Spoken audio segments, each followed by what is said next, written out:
we'll look here from down the line, because I mean, I wanted to show how, in terms of the body movement, was looking from a face-on perspective, because it is actually looking really, really well. The stuff we've talked about in the past, where you're sort of shifting and sliding and moving your body, you're getting in a really good position. The issue that you've had for me was more as the club went back, the club was getting too far behind your hand. So when the sort of club head's level with your hands, he's just too far behind you. Now you've got to do something to read it. If you're pitching from there, you're going to thin everything or block it out to the right there if you're lucky, or maybe just hit the ground behind the ball. Probably often going to be one of the common shots you get. With this one here now, as the club gets a bit too far behind you, now you've got to try and tip it over the top. There's like sort of a little dip and tip here at the top to try and get the club back online, which in some cases you did. This one not quite enough. The club's a bit too far behind your hands. As you're coming back, because you're a bit stuck, the body's sort of rising up to try and find some space, catching it thin, ball whizzing low on the screen there, not much success. And you're probably going to get some thinny, blocky ones.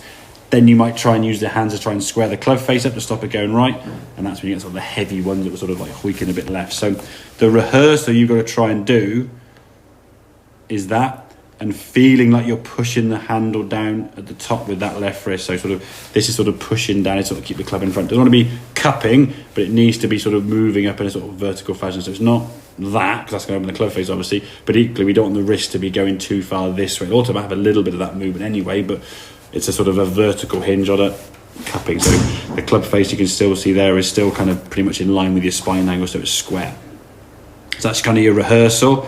Then when it comes to the shot, as we said, we would expect the club to be in a similar position because you've got a longer club. So even though the club head there, I wouldn't say is that much less behind, but your club is shorter. So there was your sort of 7-iron there, okay? That wedge is further back, but if that was a 7 on the left-hand one, it's probably going to be about there somewhere because the club is longer. Yeah. So the fact it doesn't look like it's moved in that much, in reality it has moved enough. And I think, well, as you said, the couple of shots you hit there, like I've never hit the ball struck that for a long time. So you were getting the club into a better position there on the way back. So now you're not required to do so much sort of change direction. Club coming back down now through your right forearm really nicely, okay? Coming back in, you don't look so sort of jumpy, uppy, stuck as you come into impact. Good strike of the ball, weight shifting onto that left side, indicate that by your right foot and your left foot doing its work there. Twisting through to a good balance follow through, and your feet aren't grabbing the ground to sort of try to support the balance. So a lot of the stuff we've seen in the past that was slightly off is definitely coming more and more in where you want to get it to, and a nice sort of high draw there. And some of the yardage you were creating, even on this one and the previous hole, yes, it was a bit downhill, but you jumping an 8-iron like 175 in here, you're doing something right in terms of that launch angle and that club face. So the work's going to be, again, if your missus allows you, have a wall behind you. Yeah, in that case you hit the wall, you see, yeah. The club's only going to be going back to about no more than, I would say, probably the next frame or so, sort of like hip height. So in this case you would have hit the wall there, but the fact you're getting somewhere where you want to be in the first few practice sessions, that's a pretty good kind of start there, okay? So in time we sort of see the club in that window between your hands there and sort of your right hip pocket, okay? It doesn't want to be, though, as we said, your arms going out this way and you sort of pushing out, because now then you're going to make another reaction. Oh, hang on, where's the club? And I think then your knee would start following where the club's carrying. So, and again, we look at that movement there now as the club's going back. We're making a good movement there now. That lower half's working nicely. Your spine angle's still staying nicely there.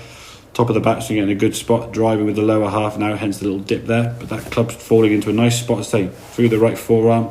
It's in a decent position there, which is giving you the chance. I think on the course, it's more so you reacting to the previous shot, as we said, and that's going to be something to sort of, we could probably look at that maybe when the weather gets better, a couple of months' time, get out there and do a few holes and sort of see, okay, how is he playing on the course? We may play some holes on here, to be fair, just get a feel for like course play when the swing's in a good spot, but then not you reacting to like, well, one's gone way left or way right, and then you just basically going left, right, left, right, left, right, which I think on a golf course, as you said, is probably happening on a fair few occasions. So, yeah. Okay, does that make sense? Yeah. No, very, very good. I got to say, did some stuff in the swing, so just work on that takeaway, just work on that hinge and going the club back, just pushing down with that left wrist to do that. The club will more than likely stay outside the hands more, give you a better spot. Okay, cool.